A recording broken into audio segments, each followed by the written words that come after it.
ओम नमः शिवाय। हर हर महादेव।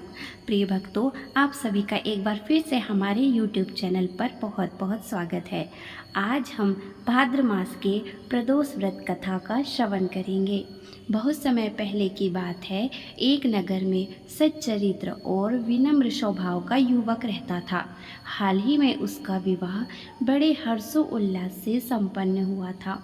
विवाह के केवल 2 दिन बाद ही उसकी पत्नी अपने मायके चली गई।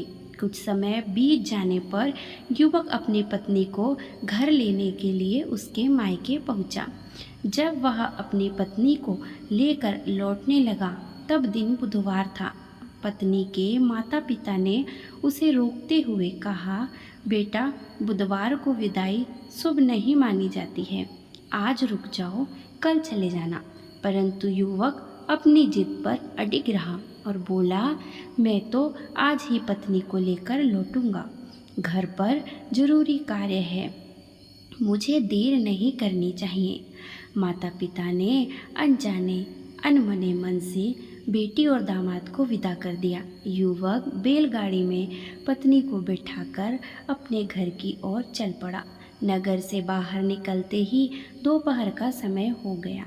रास्ते में धूप तेज थी, जिससे पत्नी को प्यास लग गई। पति लोटा लेकर पास के कुएं पर पानी लेने चला गया और पत्नी को एक पीपल के पेड़ की छांव में बिठा दिया।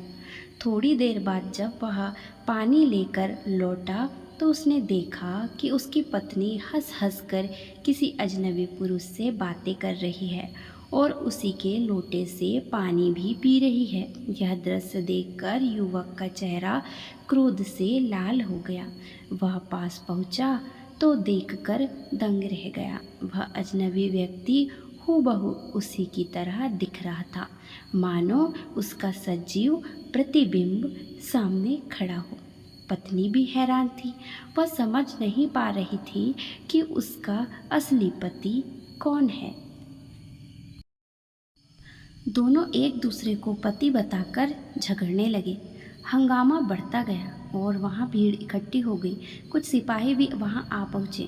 सिपाहियों ने पत्नी से पूछा कि दोनों में तुम्हारा पति कौन है, परंतु पत्नी की कर्तव्य मूढ़ होकर ना कुछ कह सकी। युवक ने मन ही मन सोचा, निश्चित ही यह सब मेरी भूल का परिणाम है। मैंने बड़ों को की बात नहीं मानी और बुधवार को पत्नी को विदा करा लिया। उससे श्राद्ध से भगवान शंकर का स्मरण करते हुए प्रार्थना की कि हे भगवान भोलेनाथ, मुझ पर कृपा करें, मेरी रक्षा करें, मेरी भूल को क्षमा करें। भविष्य में मैं कभी भी इस पवित्र नियम का उल्लंघन नहीं करूँगा।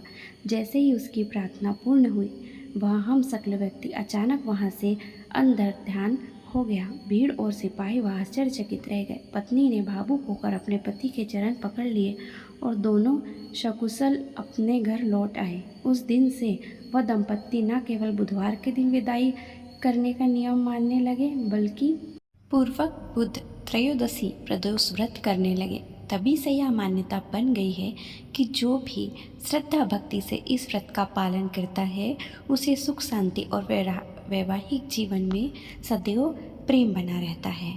अतः इस व्रत का पालन करना चाहिए और बड़ों की बात मानकर जीवन में शुभ नियमों का अनुसरण करना चाहिए।